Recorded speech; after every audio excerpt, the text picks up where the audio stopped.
નમસ્કાર દર્શક મિત્રો, હું છું એડવોકેટ સોનલ બારિયા. આપ સર્વનું સ્વાગત છે મારી ચેનલ લીગલ ભવિજ્ઞાનમાં.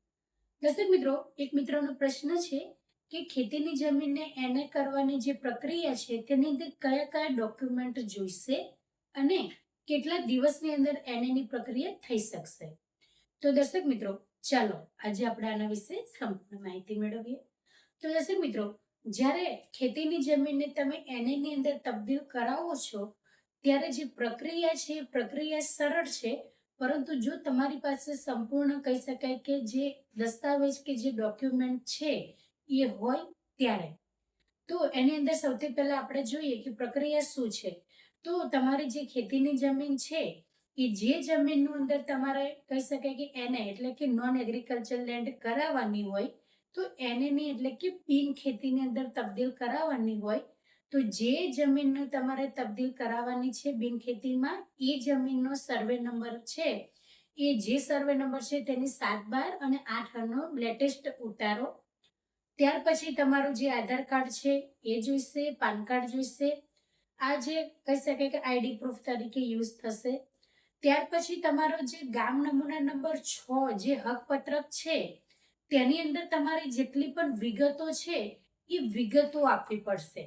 એટલે એની અંદર સંપૂર્ણ તમારે કહી શકાય કે જેટલી વિગતો છે એ વિગતો તમે આપશો એટલે એની અંદર તમારે જે અત્યાર સુધીની જેટલી તમારે નોંધો પડી, નોંધો એટલે શું તો કે 7/12ની અંદર જેટલા લોકોના નામ હતા અને સમય જતા જેટલા લોકો અવસાન પામ્યા તો ત્યાર પછી અવસાન જે વ્યક્તિ પામ્યા તેમના જે વારસદારોના નામ જે વારસાઈ દ્વારા જે તમારા 7/12ની નકલની અંદર આવ્યા, જેમના દાખલ થયા છે 7/12માં નામ, એ તમારા જે પણ કહી શકાય કે જેટલા પિતા હોય, માતા હોય કે તમારા મોટા ભાઈ હોય, કાકા હોય, જો સંયુક્ત ખેતીની જમીન હોય તો એટલે 7/12ની અંદર જેટલા અરજદારો છે અને પહેલા જેટલા હતા એ જેટલા હતા એટલા અવસાન પામ્યા અને પછી એમના વારસાઈ કરીને એમના જે વારસદારો છે તેમના નામ ખેતીની જમીનની અંદર જે 7/12ની નકલમાં દાખલ થયા એ બધી જેટલી વારસાઈ જેટલી વાર થઈ એટલી વાર એને આપણે નોંધો કહીશું.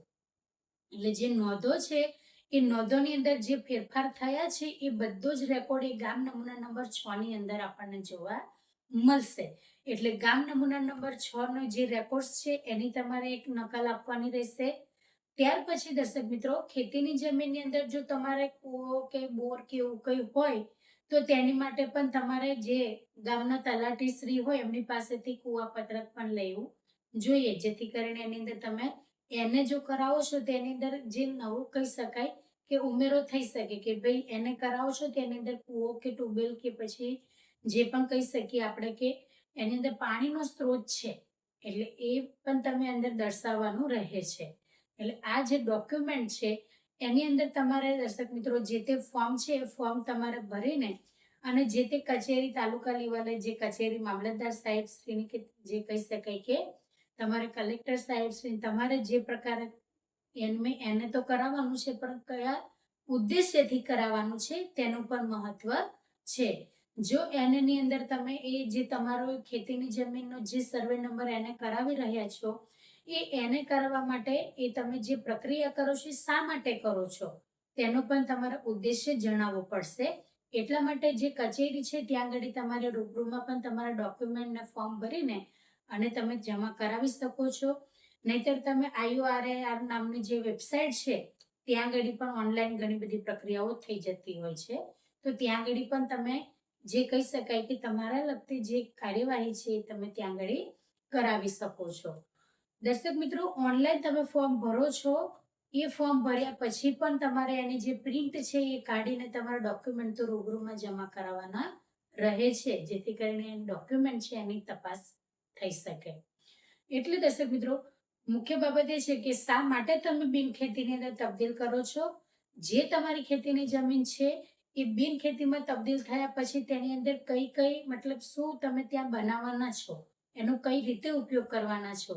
જો એની અંદર તમે પ્લોટ પાડીને રહેણાંક વિસ્તાર સોસાયટી બનાવવાના હો અથવા ત્યાં આગળ મોટું બિલ્ડિંગ બનાવવાના હો અથવા તો ત્યાં આગળ કહી શકે કે કોઈ ઓફિસ કે એવું કંઈ બનાવવાના હોય, મોલ બનાવવાના હોય, એટલે એની અંદર તમારો જે મુખ્ય ઉદ્દેશ્ય છે એ પણ તમારે દર્શાવવાનો રહે છે કે ઇન્ડસ્ટ્રીયલ પાર્ક બનાવવાના છો કે રહેણાંક વિસ્તાર બનાવવાના છો. એ પ્રમાણે તમારે જે ત્યાં આગળ કહી શકાય કે ચાર્જ જે લાગતો હોય છે એ તમારે પછી ભરવાનો રહે છે. અહીંયા આગળ દર્શક મિત્રો જંત્રીનો જે ભાવ છે એ પણ ખૂબ મહત્વનો હોય છે. એટલે તમારો જે ખેતર છે, જે સર્વે નંબરને તમે એની અંદર તબદીલ કરાવો છો, એ કયા વિસ્તારમાં આવેલું છે એનું પણ બહુ મહત્વ છે. જો એ બરાબર શહેર વિસ્તારની અંદર હોય તો તમારે જે જંત્રીનો દર છે એ પણ વધારે ભરવાનો થાય, અને તમારી જે જમીન છે એ જમીનનું જે ક્ષેત્રફળ છે તે પ્રમાણે પણ તેનું કેલ્ક્યુલેશન થઈને અને વિસ્તારનો કેટલો વિકાસ થયેલો છે તેના આધારે તમારે જે તે જંત્રી ભરવાની થતી હોય છે. બીજી બાબત એ છે કે જો ગ્રામીણ લેવલમાં હોય તો એ કદાચ કહી શકે કે થોડુંક વધારે ગ્રામીણ લેવલ હોય, ત્યાં આગળ સિટી એરિયા ઓછો લાગતો હોય, તો એવા સંજોગો દરમિયાન તમારે જે પણ ફી છે એ ઓછી ભરવાની થાય છે. હવે દર્શક મિત્રો મહત્વની બાબત ડોક્યુમેન્ટની અંદર એ પણ છે કે જો તમારી જે જગ્યાએ ખેતીની જમીન આવેલી છે અને એની આજુબાજુમાં જો કોઈ વીજ કંપનીનો કહી શકે કે થાંભલા નાખેલા છે અને ઉપરથી હાઈટેન્શન લાઈન પસાર થાય છે, અથવા બાજુમાંથી કે ખૂબ જ થોડુંક નજીકથી ત્યાં આગળ રેલવે પસાર થાય છે, અથવા નહેર પસાર થાય છે, તો આવા સંજોગો દરમિયાન તમારે જે તે ડિપાર્ટમેન્ટનું પણ કહી શકાય કે એનઓસી લેવાનું હોય છે. એનઓસી એટલે શું? ન વાંધાનું પ્રમાણપત્ર. એટલે જ્યારે તમે બિન ખેતીની અંદર તમારી જે ખેતીની જમીન છે એને તબદીલ કરો છો બિન ખેતીમાં, ત્યારે જો આવા સંજોગો દરમિયાન તમારી ખેતીની જમીન હોય તો જે તે ઓથોરિટી છે એની પણ તમારે પરવાનગી લેવી પડે. એટલે એ જે છે એની પણ તમારે એનઓસી ડોક્યુમેન્ટની અંદર મૂકવું પડે. તો આ રીતે તમારી જે ખેતીની જમીન છે એને કરવાની પ્રક્રિયા છે કે જે તે તમે ઓનલાઈન પણ ફોર્મ ભરી શકો છો, અને ઓનલાઈન ફોર્મ ભર્યા પછીથી એની પ્રિન્ટ કાઢીને જે બાકીના ડોક્યુમેન્ટ છે એ ડોક્યુમેન્ટ તમારે જે તે ઓફિસની અંદર આપવાના રહે છે. પરંતુ મહત્વની બાબત એ છે કે જો એની અંદર બોજો બોલતો હોય તો પછી તમારું એની પ્રક્રિયા અટકી શકે છે. એટલે તમારી જે ખેતીની જમીન છે એને જે તે સમયે તમે કહો કે આપણે એની અંદર તબદીલ કરાવો, તો એને થતા પહેલા એ જમીનની અંદર બોજો બોલતો ના હોવો જોઈએ. કારણ કે જો બોજો બોલતો હશે તો ત્યાં આગળ તમારી જે એની પ્રક્રિયા છે એ રોકાઈ જશે. એટલે જે તે એની અંદર બોજો છે, જે પણ બેંકનો હોય કે મંડળીનો હોય, તો એનો બોજો પણ તમારે સૌથી પહેલા ભરપાઈ કરવાનો રહે છે. અને જે બોજો અંદર બોલતો હોય એનો ભરપાઈ કર્યા પછી જેની પાસેથી લોન લીધેલી કે બોજો લીધેલો એનું પણ એનઓસી મૂકવાનું રહે છે. કારણ કે જો અંદર બોજો બોલતો હોય ને એનું તમે તૈયારીની અંદર જ એનો બોજો તમે ભરપાઈ કર્યો હોય તો પછી ત્યાં આગળથી પણ એનઓસી મૂકવાનું રહે છે કે હવે આ જમીનને એ બિન ખેતીની અંદર તબદીલ કરાવી શકે છે. એટલે મહત્વની બાબત એ છે કે જે તે તમારો એરિયો છે, તમારી જે જમીન છે, તમારે કયા હેતુથી એની અંદર સાનિમય તમારે ઉપયોગ કરવાનો છે, આ બધા જ મુદ્દા મહત્વના છે. તમારી ખેતીની જમીનને તમે જ્યારે બિન ખેતીની અંદર તબદીલ કરાવો છો ત્યારે.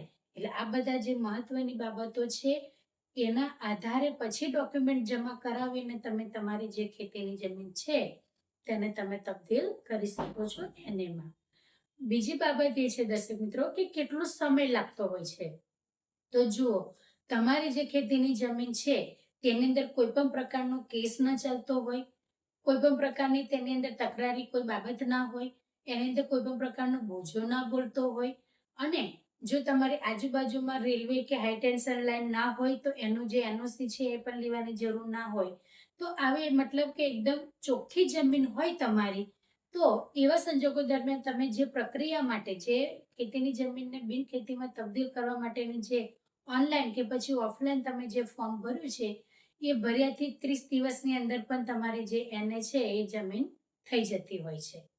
અથવા તો જો એની અંદર બધું જ કમ્પ્લીટ હોય તો ક્યારેક 30 દિવસથી નીચેના ગાળામાં પણ થઈ જતી હોય છે. પરંતુ જો એની અંદર કોઈ બોજો બાકી રહી ગયો હોય અથવા ક્યાંકથી એનઓસી માંગ્યું હોય અને આપતા ના હોય, તો આવા સંજોગો દરમિયાન તમારે પછી 30 દિવસથી વધારાનો સમય પણ થાય છે. પરંતુ વધુમાં વધુ 90 દિવસની અંદર તમારી જે એની પ્રક્રિયા છે એ તો થઈ જ જતી હોય છે. કારણ કે તમારા જે ડોક્યુમેન્ટ છે એ બધા જ વ્યવસ્થિત હોય તો એ રીતના તમે તમારો જે પ્રક્રિયા છે એ પ્રક્રિયા અંતર્ગત તમારી કાર્યવાહી એ થઈ જતી હોય છે. તો દર્શક મિત્રો, આ જ રીતના ઇન્ફોર્મેટિવ વિડીયો હું મારા ચેનલના માધ્યમથી તમારી સમક્ષ રજૂ કરતી રહું છું. જો તમને વિડીયો સારો લાગ્યો હોય તો તેને લાઈક કરજો, શેર કરજો અને ચેનલને સબસ્ક્રાઇબ કરજો. જય હિન્દ, જય